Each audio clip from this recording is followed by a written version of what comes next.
All right. Good evening, everyone. Thank you so much for joining us this evening. My name is Brian Wiedenmeyer. I use he, him pronouns. I have the pleasure of being the executive director of the San Francisco Bicycle Coalition.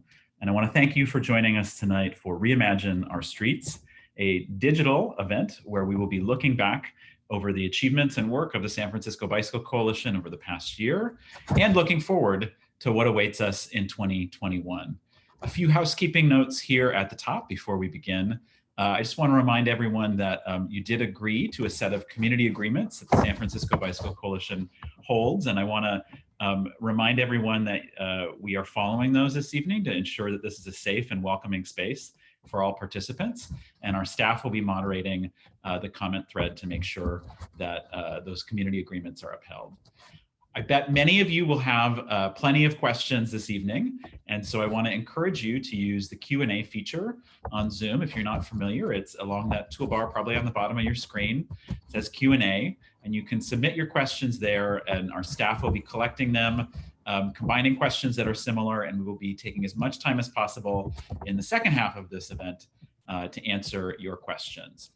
So we are here tonight to talk about exactly what it has meant to fulfill our mission to promote the bicycle for everyday transportation during the past year we've had, 2020, and how we're working to make sure that 2021 is a year that includes sustainable, healthy, affordable, and safe transportation options for all San Franciscans.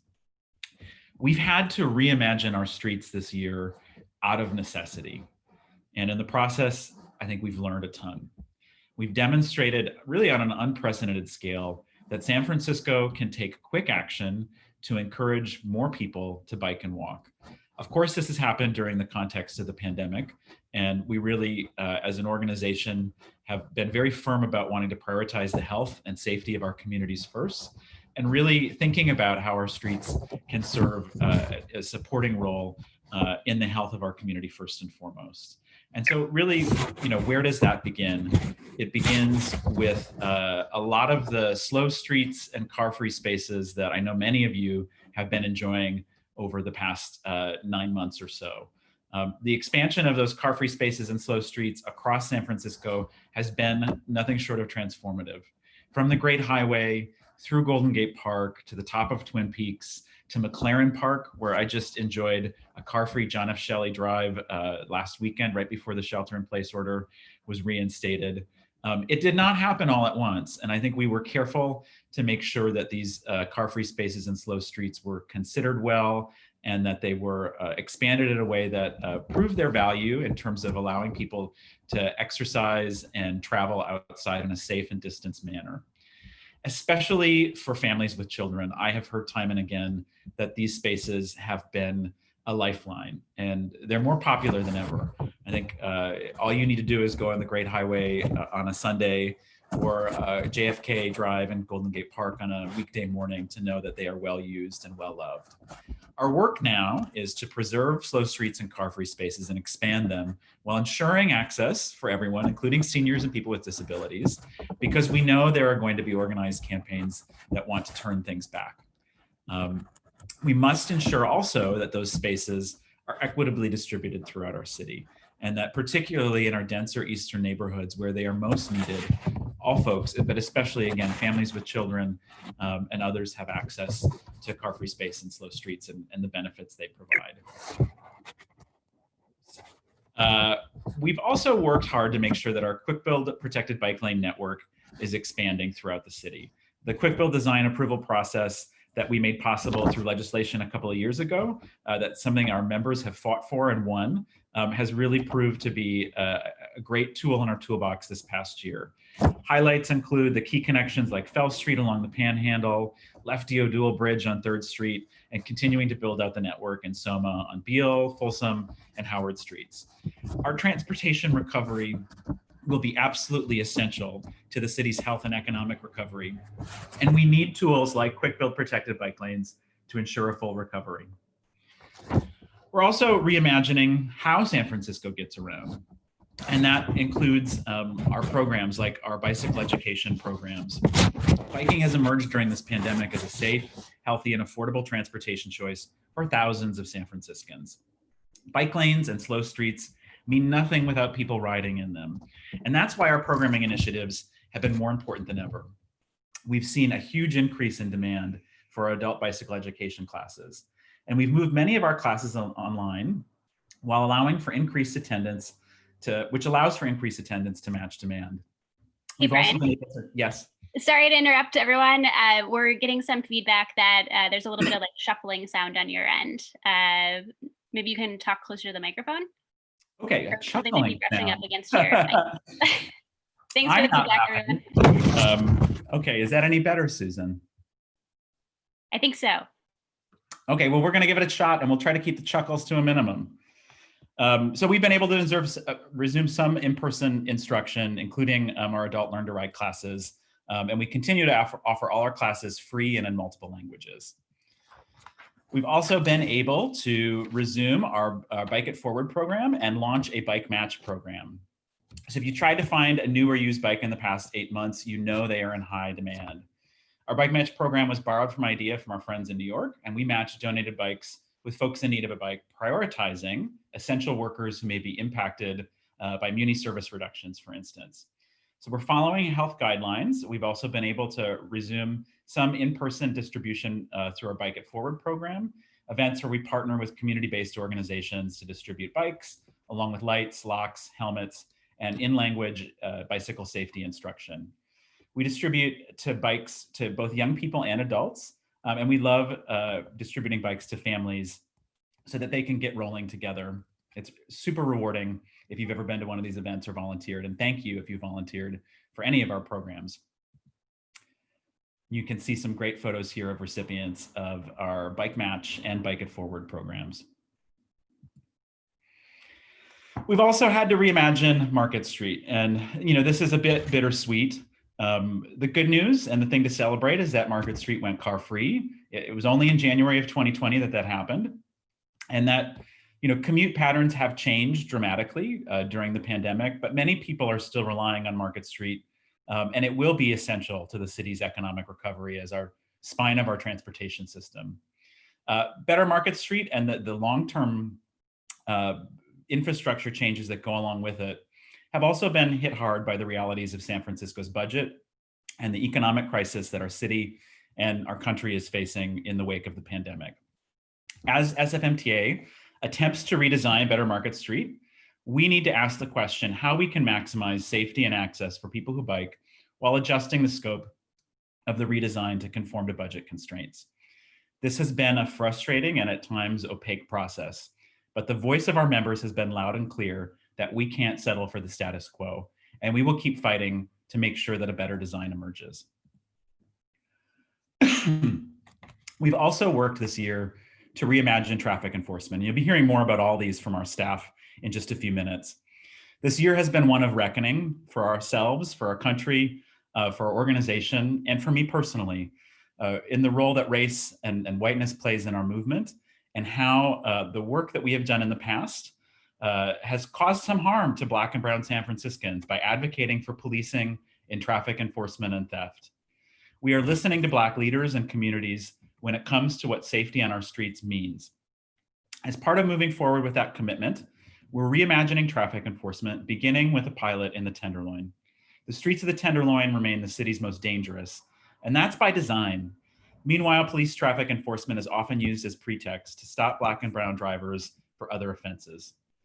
In addition to infrastructure, what community resources and programs can be applied to reduce speeds and dangerous driving behaviors without putting lives at risk with police enforcement?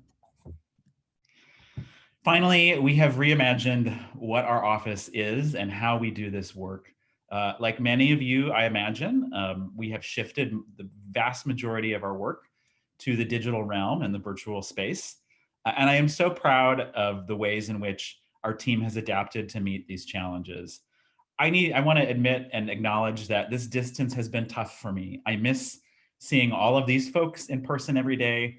I miss seeing many of you on a regular basis as members and volunteers.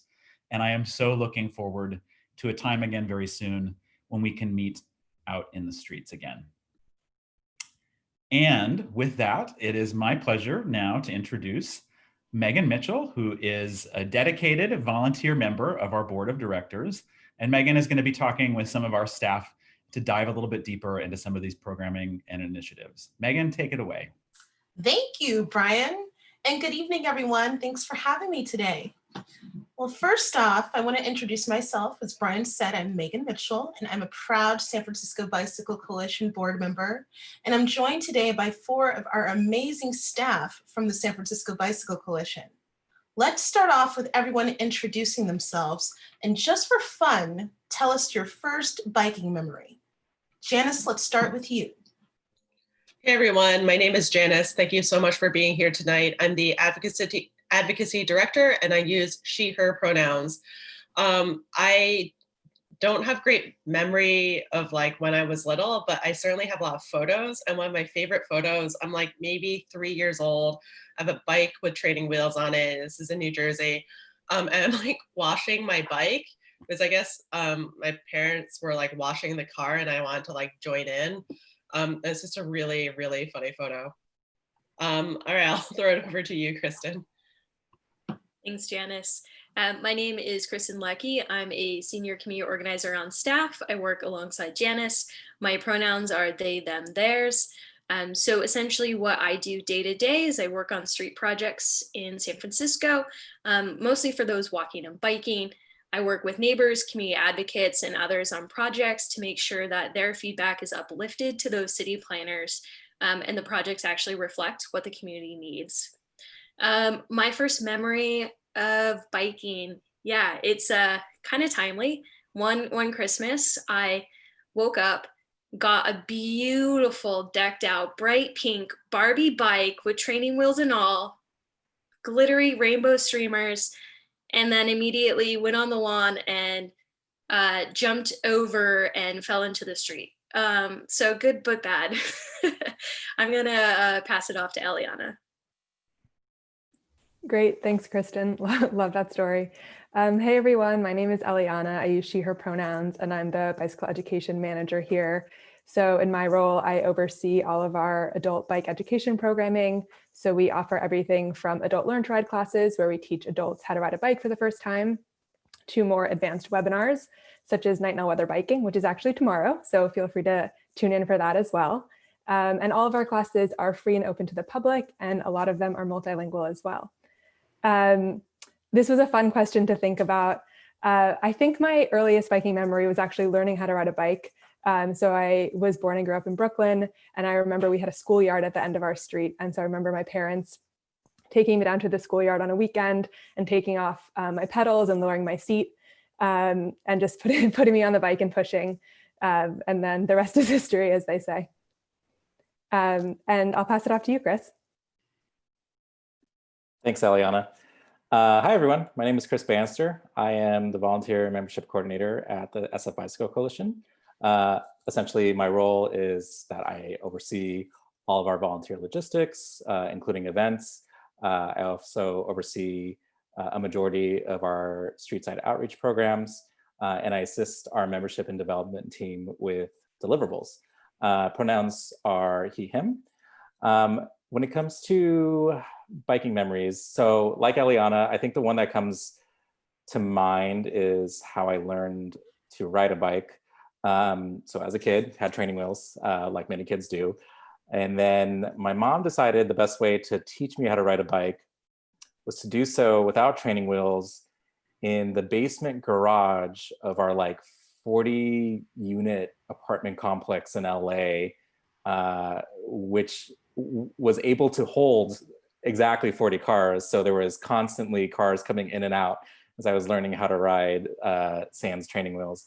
Not sure why she thought that was a good idea, but that's how I learned how to ride a bike in a dingy, dark, oily garage. Well, thank you all for those very interesting stories. And here we are, about 9 months after shelter in place started. And as Brian pointed out, a lot since the beginning of 2020 has changed. So how has your work changed with the Bicycle Coalition this year? Eliana, let's start with you. Yeah, thanks, Megan. It's definitely changed in a lot of ways in the bike ed world. First of all, we have had to shift, of course, our classroom style classes to webinars. And so that began back in the early spring, and we've continued that to present. And we've also had to shift and really adjust our in-person on-bike classes to meet the current moment and to be as safe as possible. So we had to pause those until July, and then we picked them back up in July through the end of last month or so. And so we had to adjust those to make sure that they were meeting Department of Public Health guidelines. So face coverings required, social distancing required, limited class sizes, PPE, all of that. But it's been great to see that even despite those shifts, we've seen a really big actually increase in the demand for bike education. For example, at the beginning of the pandemic and the first couple of months, our registrations were over 300% more than our registrations in the previous year, and over 200% more people actually joined for the classes. So it's been great to be able to meet that increased demand, even having to adjust our classes for the pandemic to make things as safe as possible. Wonderful. Chris, how about you? Thanks, Megan. So like Eliana, it's been a lot of adaptability. A lot of our regular volunteer opportunities have been put on hold, whereas some major volunteer opportunities like our Light Up the Night distribution campaign and Bike to Wherever Day, formerly known as Bike to Wherever or Bike to Work Day, are now kind of reformatted so that they're more socially distant, they're scaled back a little bit. We're trying to do our best to comply with city ordinances, make sure that we can host events without putting anybody in danger or unnecessary predicaments. So essentially what we're doing is scaling back a lot of volunteer opportunities and different ways in which we engage with people. Such like tonight, hosting something virtual tonight is the perfect example of us reformatting and reconceptualizing how we engage with members and volunteers alike. Great. Last but not least, Kristen? Yeah, what has changed? Everything. Every part of my work has changed. You know, I'm used to organizing on the ground, side by side with folks in their neighborhoods, meeting them where they're at. So it has been a lot harder, at least initially, to figure out how to meet folks where they're at virtually. I think that we're definitely getting better this far into shelter in place. We're 8-9 months, so we've had lots of practice here. And I think we definitely still have had some pretty big wins, even though it's been harder to organize. I think that a lot of these open spaces free from cars that we've been able to enjoy, even when we have the strictest orders in place, those are definitely something to celebrate. Absolutely agreed. One of the most visible changes in San Francisco this year is just how many streets have become car-free to give people more space to safely socially distance. Kristen, why has car-free space been so important, especially during this pandemic? Yeah, so just, you know, talking with a lot of our members or folks who are enjoying it, it really does seem like this has been crucial, even just for mental health. You know, we are really stuck inside. I've definitely gotten cabin fever over here in Oakland. And so having car-free spaces or places to go and be able to recreate or just, you know, breathe some fresh air has been major. What we're also seeing, I think, now in San Francisco is people have loved them so much and they're becoming more than just a car-free space. They're actually becoming a community space. I think one of the greatest examples is the Great Highway. I've seen amazing art put out there. We see neighbors coming together to protest injustices and to, you know, uplift movements like Black Lives Matter. And they were able to do this in this new space, and they're able to come together, obviously safely, 6 feet apart. But what we're seeing is that these spaces are really becoming something bigger than what was imagined when they first opened. I will say that we still have more work to do. At this point, we're trying to think about how are these spaces working, how are they not working for others. So one major thing I've been working to think through is accessibility of these spaces. And I've been working alongside a lot of advocates, especially disability and senior advocates, to figure out how can we make these park spaces enjoyable for everyone when we're not all getting to the place in the same way.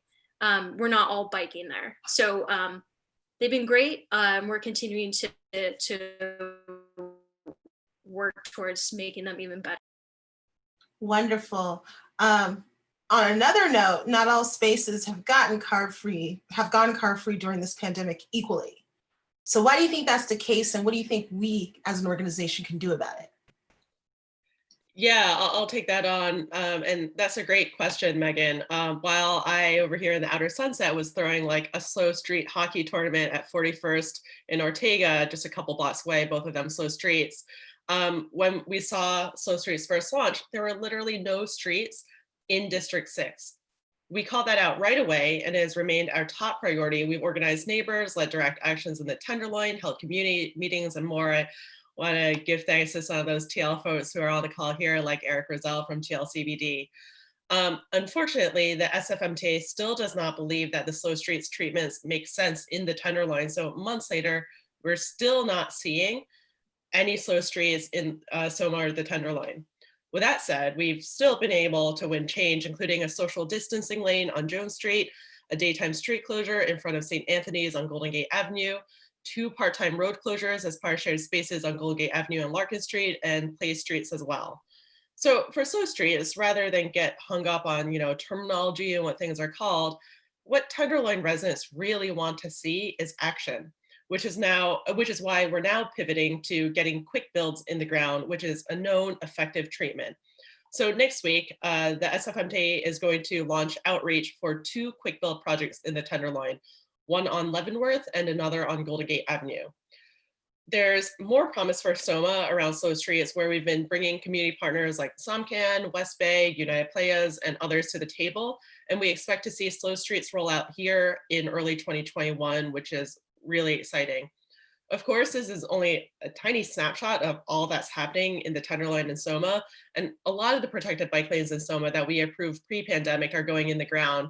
Howard from 3rd to Embarcadero, 7th Street between Folsom and Townsend, segments of the Embarcadero, Lefty O'Doul Bridge, Beale Street between Market and Folsom, and more. And all of this work is led by our amazing community organizer, Claire Amable, who's born and raised in the Tenderloin and knows the neighborhood inside and out. Unfortunately, she couldn't make it tonight, but please reach out to Claire at sfbike.org to get more involved. Wonderful, thank you, Janice. And what do you think will happen to these streets after the pandemic? Anybody? Maybe Kristen. Yes. Gosh, what a question. At this point, I don't even know what tomorrow looks like. I'm really hoping that we can keep some of these spaces. That doesn't necessarily have to look like what was originally put on the ground, right?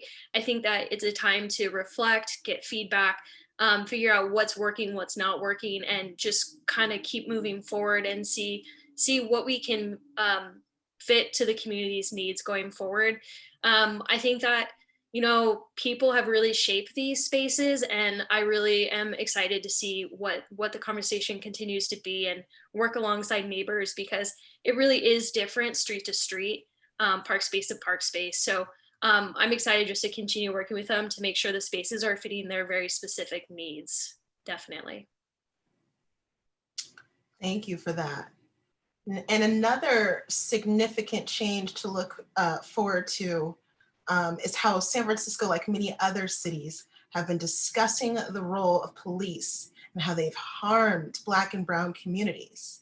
And as you know, police play a huge role in enforcing traffic laws. Janice, I know you've been working on a new community-based alternative to traffic enforcement. Can you please tell us more about that? Yeah, for sure. So before I get into that, here's just some stats for everyone listening in. The total number of traffic citations made by the SFPD peaked in early 2014 with over 12,000 tickets issued per month. Today, that number is under 3,000 tickets per month. Yet with just 25% of the overall traffic tickets written, there is literally no change in traffic fatalities on our streets. We are neither closer nor further away from achieving Vision Zero, and the truth is that people are still getting hit and killed on our streets. What this tells me is that the way traffic enforcement is currently deployed does not work. But we do know that the increase of policing actually harms Black and Brown communities. Brian spoke to a lot of that at the top of this during his presentation, and I want to be clear that That is not an opinion, it is fact. And for us to state it isn't virtue signaling, or as someone emailed me yesterday, that this is critical race theory that's infecting the organization, that's, and it's destructive. These injustices are unbearably and undeniably evident, and there's endless data on police killings that prove it. We as the SF Bicycle Coalition need to name that, and we need to make sure our work around enforcement actively repairs those harms and builds better and more safe streets for everyone. So getting into the Tenderloin work, this is why we've just launched a new campaign focused in the Tenderloin, where we are working with residents and community-based organizations on developing alternatives to traffic enforcement. We're not being prescriptive about what that could mean. It could mean, more education. It could be more community presence, like ambassadors in the streets, more engineering improvements, more policies like no turns on red, or potentially a neighborhood-wide speed limit, and so forth. We just launched a survey, which you may have seen in the Biker Bulletin on Tuesday. Beyond that, I'm working with my friend and city council member, Rigel Robinson, up in Berkeley, and with advocates around the Bay and the state to look at more transformative policies, both locally and at the state level, we could pursue to reform traffic enforcement. The last thing I'll say here is that we really need to stop looking at issues as either bike issues or social justice issues. And as bike advocates, we need to stop siloing we need to stop siloing ourselves from having the hard conversations about what our advocacy looks like.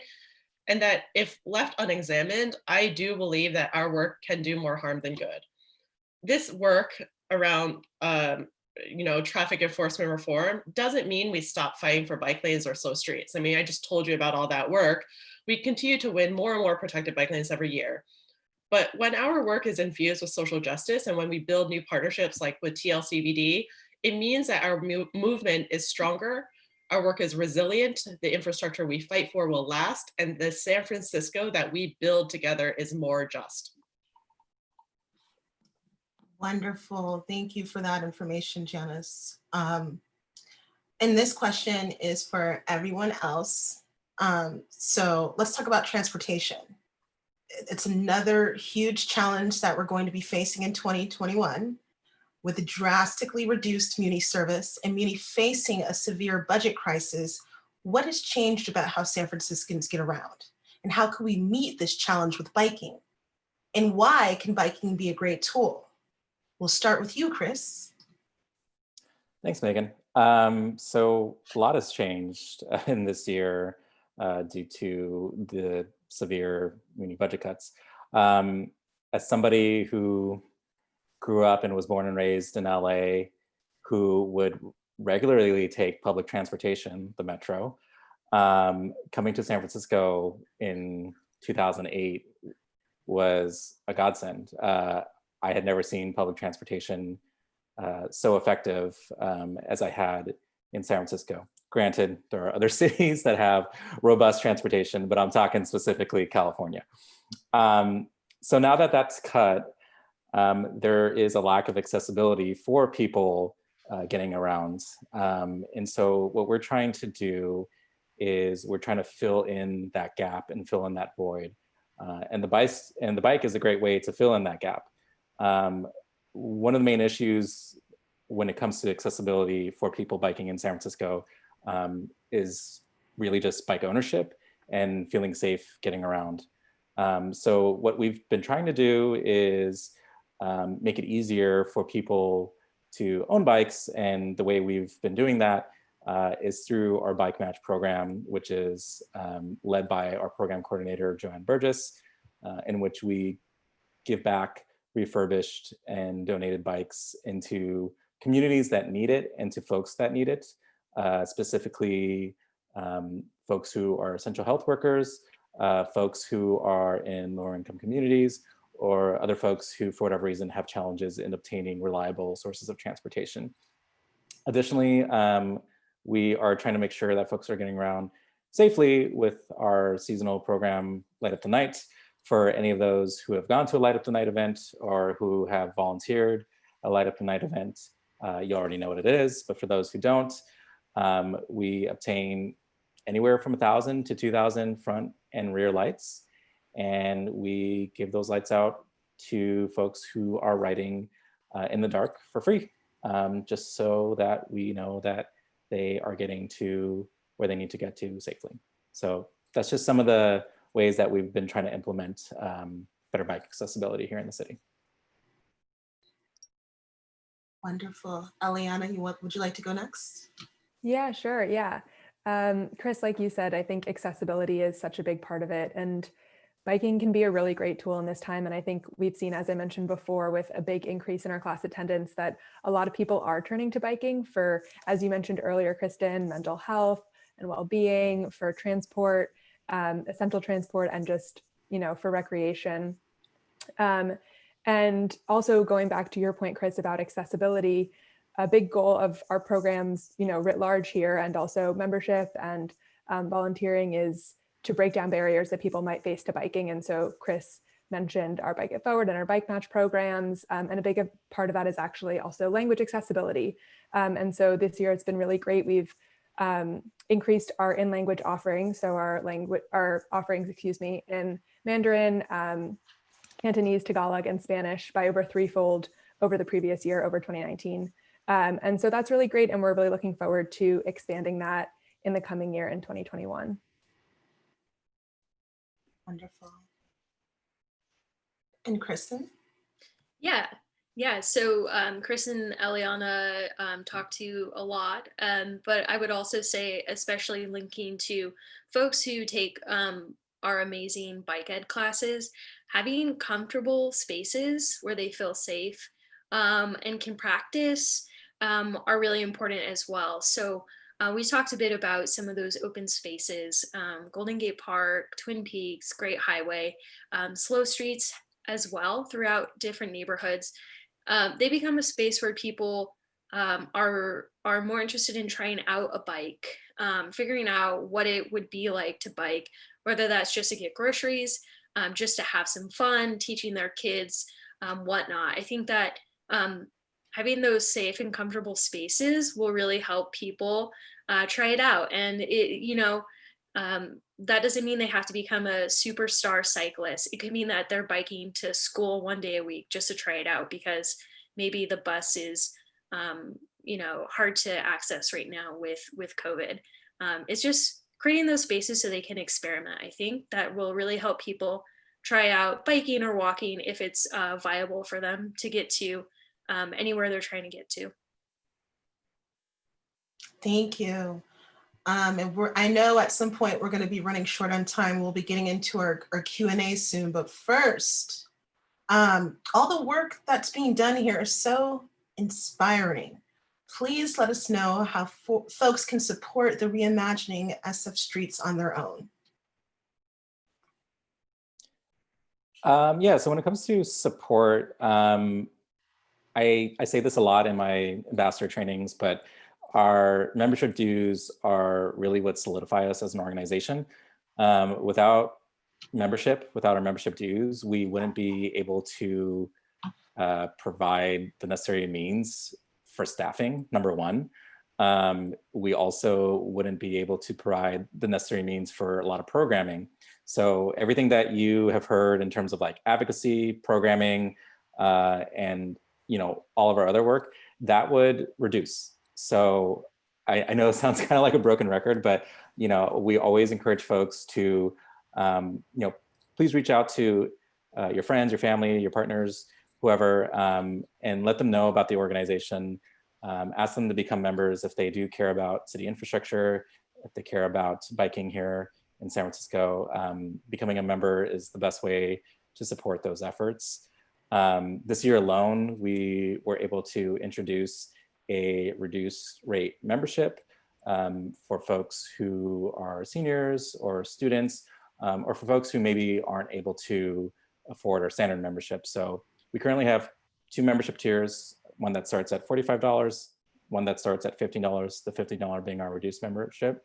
And we really want to ensure that folks can be a part of this community and organization. So spread the word. That's one of the best ways that you can support. Thank you so much for that.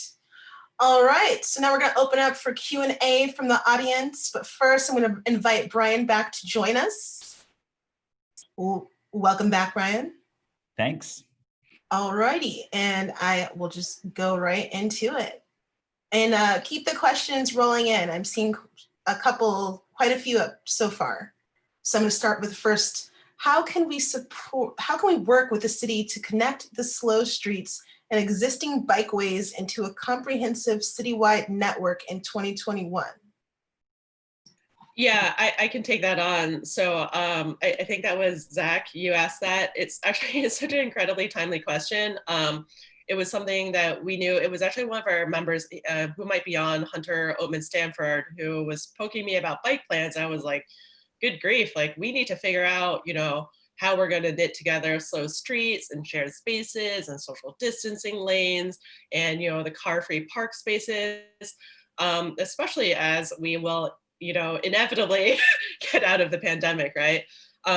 So I've been chatting with SFMT staff, and Brian and I actually met with some senior SFMT staff today, and we are all in agreement that we need a really near term, something that'll be more like over the next 12 to 18 month period, that takes much more of a planning, like a network planning approach to how these things all go together, and how they also knit into the existing bike network to build gaps. It's really exciting that we've just learned so much from Slow Streets. Like never would Kristen or I have ever imagined that we would get 40 like neighborway kind of corridors all throughout the city so quickly, with more coming.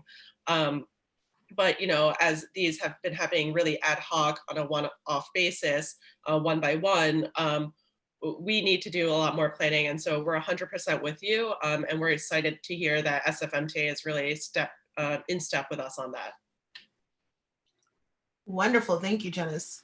I feel like we talked a little bit about this, but let's go ahead and just ask it anyway. What is the SFBC doing to expand the Slow Street program and make our existing slow streets even safer and permanent?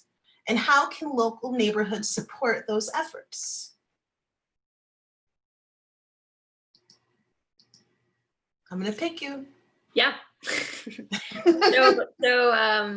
How can you get involved? Well, I think that the first step is you can reach out to the advocacy team. So you can reach out to me personally at kristen@sfbike.org. That's KRISTEN. We can chat about what you and your neighbors are talking about, how the street's working for you, and next steps. I think Janice mentioned that there is some planning on the MTA side, but that also will include planning and outreach to the community. And so that's a place where we can all work together to help advocate for streets that are working really well in your neighborhood. So please feel free to reach out to me, and I can put my email right into the chat.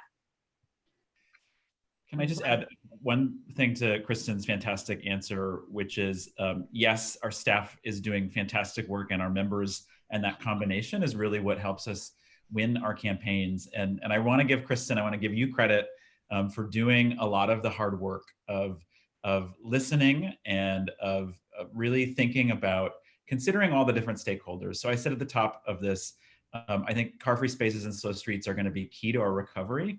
We also need to make sure, again, that they serve seniors, people with disabilities, that they remain accessible. Kristen puts in hours and tons of effort in listening and doing the work to make sure that we have the best understanding of what not only the needs of our members are and the needs of people who bike, but also the needs of folks with disabilities, and how those slow streets and car-free spaces are working for them as well, and where there can be improvement. So yes, it's about membership and it's about organizing, but also your membership dues, as Chris said, support this amazing staff who is going that extra mile to really do the deep work to make sure that we're not just shouting for one thing and are oblivious of the concerns of the rest of our communities. Thank you. And Zach asks, what are the prospects for bringing car-free space and bike improvements to the southeast quadrant of the city, such as the Excelsior and the OMI, which stands for Ocean View, Merced Heights, and Ingleside? Thanks, Megan. Zach, I know you asked a pretty similar question, I want to say, at the member meeting very early this year, if you can recall. I think that was January of this year. I hear you, and I would just say, as advocacy director on staff, I sort of own our failures there, and that we just have not, particularly in the Southeast neighborhoods and the Southern neighborhoods that you point out, just have not been as on the ground. I'll give a little bit more reasoning to this. I think it's a mix of just very, very car-centric culture and just lower membership numbers, where we have very high membership numbers, say, in District 5, in our Sunset, or, around Golden Gate Park to the Mission, you see so much more change. In other neighborhoods like OMI, we need to do a lot more base building, and that is so incredibly hard when we're in a pandemic. I can't door knock. I can't be out at different, I can't be out at Alameda Farmers Market is a little further out, but like I can't be at like the Stonestown Farmers Market.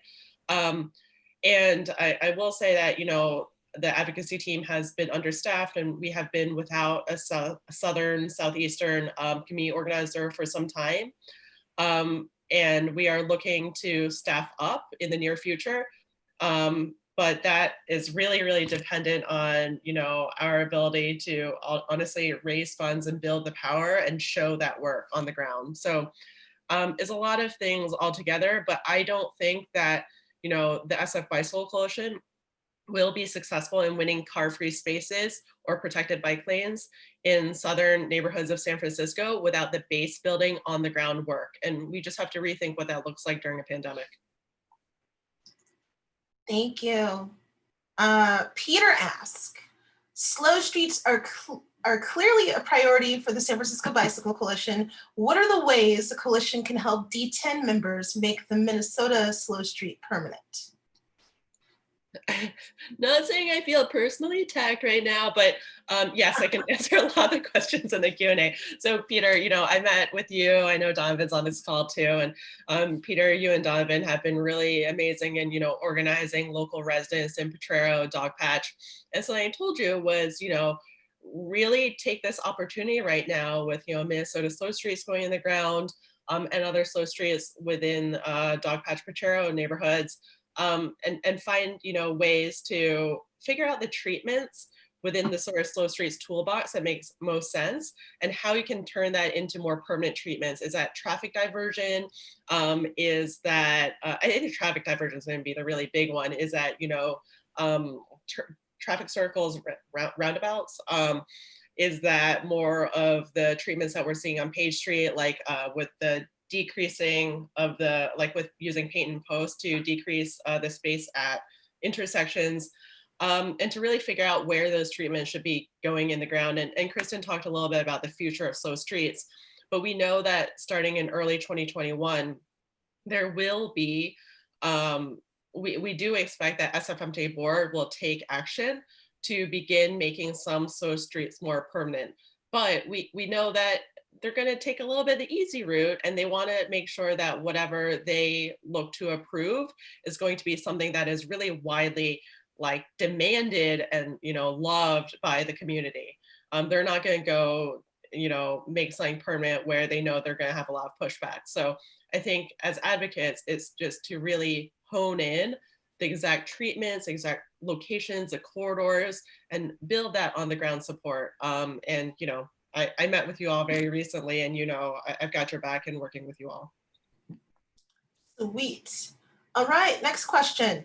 Can SFBC engage in any efforts to promote, fund e-bike vouchers for the Bay Area? It's been amazing to see how e-bikes enable so many more types of use and riders. I'm happy to take a stab at this one. And Eliana, if you have anything to add about e-bikes and cargo bikes, let me know. Because I think you're right. They're a great option that breaks down so many different barriers for anyone who's ever said, I would ride my bike in San Francisco if I didn't live on the top of the hill, if I didn't have 2 children that I needed to transport somewhere with me, if I didn't have to shop for groceries for a whole family. E-bikes and e-cargo bikes answer those questions and break down those barriers. They also happen to be ridiculously expensive. You can spend, a starter e-bike can set you back $3,000, $4,000, and they can go up from there. And so we have actually been engaged in a couple of different fronts in trying to figure out ways to break down that cost barrier. And the biggest barrier is money, and finding the money and funding to fund a program like that. We did partner with the mayor's office earlier this year to support an application for funds to provide vouchers for e-bikes for low-income families. Unfortunately, that grant proposal was not accepted, but I do have hope for a second proposal that we've partnered with the Department of the Environment on, which would provide e-bike vouchers for gig delivery workers. So people that do delivery work for DoorDash, Postmates, those sorts of companies. And now with the passage of Prop 22, they will remain contract workers. The Department of the Environment has put in a grant proposal to significantly fund vouchers that would help significantly reduce the costs for gig delivery workers who want to use e-bikes to make those deliveries rather than automobiles. All right, thank you for that, Brian. Let's see here. Danny asked, how can SFBC be a good ally for Muni given the difficult outlook and prospective cuts?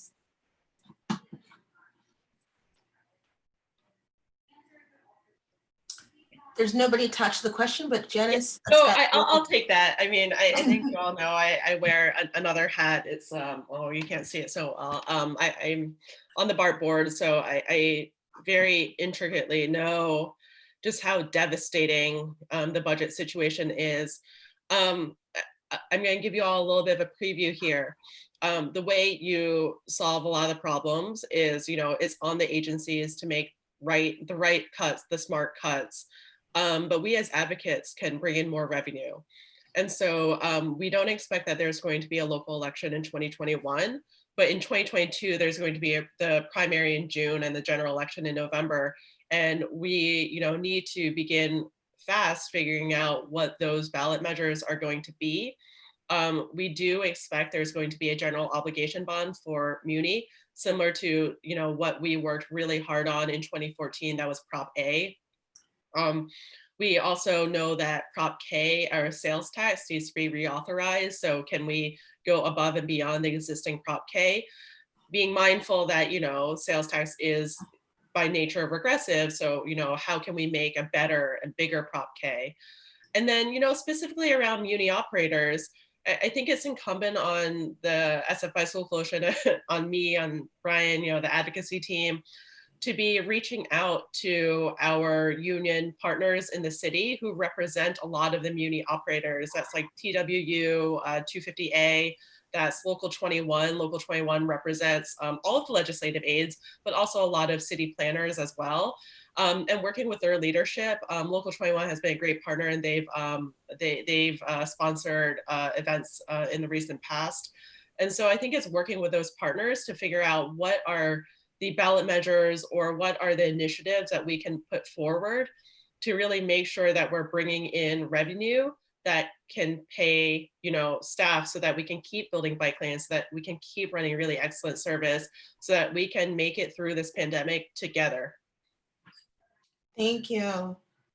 All right, Cliff asks, is there a way we can engage the institutions in Golden Gate Park for them to encourage their patrons to also enjoy the car-free space on their visits rather than fighting it? Kristen, what do you think? Thanks for the question, Cliff. I think that I think it's more, it's not so siloed. I think that Janice talked to this earlier about making stuff a bike issue versus others. I think that there are lots of patrons that are visiting the museums and are getting there, whether they're walking because they live nearby or they're biking, especially families. There are quite a lot of biking families that go to those institutions.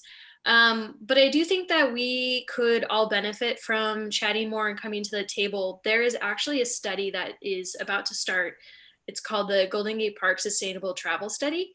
And so the Transportation Authority is bringing together a lot of stakeholders, including us and institutions and other advocates, to talk about Golden Gate Park, open spaces, accessibility, and just how people are moving in the park. And so I think that that'll be really great. We'll have folks at the table. We can talk about what are issues that we can all work together on to get more folks to the park, to make the park space more inclusive, knowing that everyone is getting there in different ways.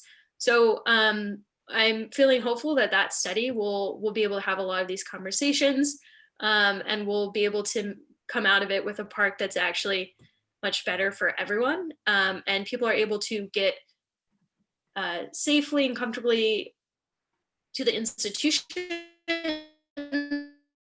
or to the car-free space in an equal way. Thank you, Kristen.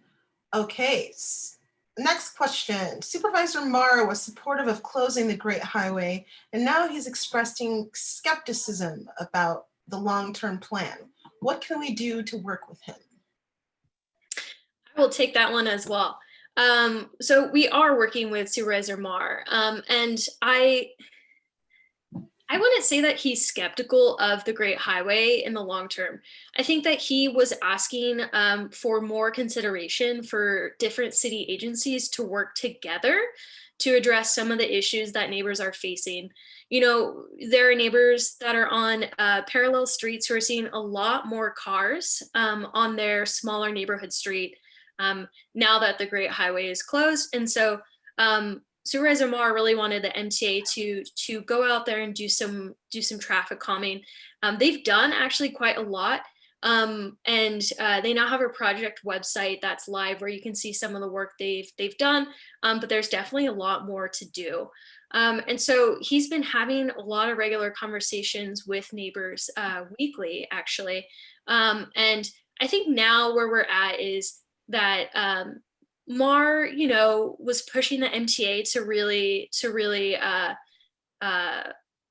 publicly put out all the changes they've been doing and to really think about what more they could do. So I feel like now we're in a good place. Everyone is talking to everyone, and it's pretty clear that we really need to continue to be talking to neighbors and continue to think through possible fixes in the neighborhood. But I appreciate the question. Thank you. Appreciate your answer. Okay, next question. Why didn't the Bike Coalition endorse Scott Wiener? Happy to take that question. The San Francisco Bicycle Coalition is a membership organization, and we're also a 501c4, which allows us under IRS tax code to make political endorsements. And we've been doing it for about 20 years. Our process is that we collect lots of data and input. So we interview, we submit questionnaires to the candidates. We listen and offer them opportunity to attend our board meetings. And we also poll our members. And ultimately, our volunteer elected board of directors decides and votes on those endorsements. I want to give Senator Wiener a ton of credit for the work that he's done legislatively. I don't think there is any question about his work in Sacramento to advance things like SB 288, the CEQA reform legislation, or complete streets bills that he's put forward in the past. I think we've heard from many of our members, certainly those who supported Senator Wiener, and we heard from others who did not. I think ultimately the board had a lot of difficult and tough choices to make when weighing this particular endorsement, and the vote came down to a no endorsement in this case. I think we've heard feedback from members who have been disappointed by that, and I think that the board is going to be taking that feedback into account as it looks at our endorsement process moving forward. In 2021, as you heard, we're not going to have an election in the coming year. And I think it gives this organization and our board of directors in particular a chance to look critically at our endorsements process and make sure that it's still in line with our strategic plan goals and objectives, our values, and the will and sentiment of our membership as it exists. So I understand there's been some disappointment in that. Believe me, over the years, I've heard from just about everyone on just about every endorsement we've made. It is kind of a truth that you're not going to make everyone happy when you decide to choose certain candidates over another, or not choose in this case, certain candidates over another. And I appreciate all that feedback. And I would say that I hope you've heard tonight that despite whatever you may feel about that particular endorsements, or that we endorse candidates at all, that the work and advocacy of this organization continues and provides great value to our city. Thank you, Brian. All right, next question. Do you all ever read the comments in the San Francisco Chronicle under articles related to bike lanes, urban planning, etc.? I see such promise in the work being done by the coalition, but how do you stay positive when you see negative reactionaries standing up for the status quo? I can chime in, and perhaps other people have other good strategies. As I mentioned earlier, I work on our bike education programming, and one of the classes that we offer is our Adult Learn to Ride class, which is one of my favorite classes to staff. And it's so amazing to watch people learn how to ride a bike in like 3 hours after living decades and not knowing how to. So that for me is always a great way to reconnect to the work and stay inspired. And then on a more like personal note, I live near the Panhandle, and recently when the bike lane was put on and fell, that was a moment where I was like, this is amazing. This is our work in action. And it was such a joyful ride. So those two things are two examples of what definitely keep me motivated to keep doing the work despite comments and such. I can chime in. First, get the newspaper in print. There's no comments when you get in print. Second thing is don't read the comments. I do read the comments, but I don't engage in them. We get a lot of feelings on Twitter. I personally have, anonymized train hate accounts who don't like the positions I take, don't like, my role in the bike coalition. And that is a reality. But I think similar to Eliana, you have to figure out what drives you. And the fact that we have 10,000 amazing members who continue to contribute, who continue to show up, who continue to bike, and who continue to just love and enjoy the amazing slow streets and car-free spaces and protected bike lanes that we have in the city. And, in places like the Tenderloin and Soma, where we don't have that, and they still turn out and fight, that is really inspiring. And I'm very fortunate to work at an organization like the San Francisco Bicycle Coalition that has such dedicated membership that powers me beyond the angry email or Twitter comment, or unfortunately SF Chronicle comments, or even the articles themselves sometimes. Thank you. Anyone else want to touch on that? I can chime in briefly, and I hope I don't rant too long. But yeah, sometimes you see negative comments, and I don't think the negative comments should dismiss or hinder the victories in which the SF Bicycle Coalition has obtained. I feel like in everyday life, you always revel in your successes, and whatever challenges you are presented with are learning opportunities for you to become a better person. And I feel like the org is in itself an entity that is constantly trying to better itself. So while there are a lot of folks who will tunnel into either negative comments or comments of failures, that's just what it is. It's a tunnel vision for challenges in which we may have not met. And I look at those challenges as something that will better us and something that we can learn. And just looking at the org, I mean, we're staffed way more than we have ever been in the history of the org, and we're continuing to expand. And I feel like with more and more expansion, we'll continue to become a better entity.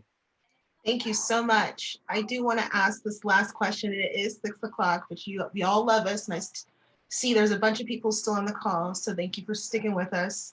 And we literally have dozens of questions left. We won't be able to get to those, but let's close it out here. Lightning round question. What are you most hopeful for, excited about in 2021?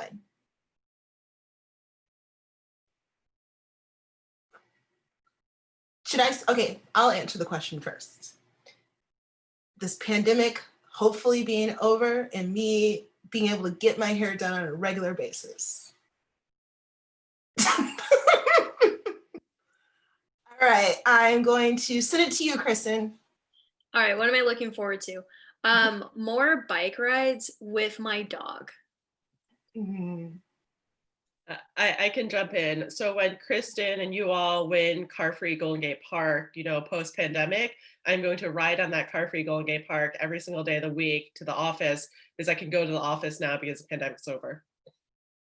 Thanks, Kristen, in advance.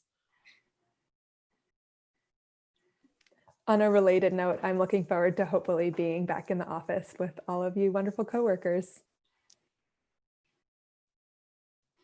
I'm looking forward to seeing our volunteers. Prior to the pandemic, I used to have 10 to 20 volunteers that I used to see every single week helping out with different miscellaneous tasks. And I don't get to see them. And it's heartbreaking that I don't get to hear about their lives and everything that they're up to. And for anyone who is familiar with me and our office work, I miss you dearly, and I hope to see you in 2021. I said it at the top. I deeply, deeply miss interpersonal contact and seeing people face to face. Biking has been kind of a bridge to that. Seeing people from afar, biking past them and waving, and is that the person who I think it is behind the mask? But for somebody who's a people person like me, there's no substitute. So I'm looking forward not only to biking more in 2021 and to enjoying all of our victories and the new car-free and slow streets that we've created, but to using those spaces for community, to gather, to talk to one another face to face, and to start solving our problems together, not just virtually, but in person. Wonderful. And Brian, just take it away. Close this out. Yeah. I want to thank everyone for attending tonight. I especially want to thank our staff who's joined us this evening, Kristen, Chris, Eliana, and Janice. I want to thank you, Megan, and all of our board of directors. And I especially want to thank our members who are in attendance. You do power our work. And Chris already gave the pitch. If you're not a member, you can go to sfbike.org/join2020. But if you are a member, I am speaking to you right now. If you're already a member of the San Francisco Bicycle Coalition, we need your support to make those dreams come true in 2021, to make sure that Janice can have that car-free bike ride through Golden Gate Park, to make sure that Megan can get her hair cut, to make sure that, that we can all see each other again and continue this work in partnership and in tandem. So please, if you have the ability, I know people's finances are stretched, but every dollar does count. Go to sfbike.org/give2020. The link will be in the chat. We make it really easy for you. And the rules have changed this year. So even if you're not somebody of means and you don't itemize your tax return deductions, for instance, the IRS is now allowing anyone to deduct up to $300 in charitable contributions, and your gift to the San Francisco Bicycle Coalition Education Fund counts. So make it count for better biking in 2021. Thank you all so much. We will be recording this and sharing it out. So if you weren't able to attend, you're here. So if you want to pass it along or share it, please do. And in the meantime, have a great evening, stay safe, and we will see you hopefully in person in the new year. Thanks so much.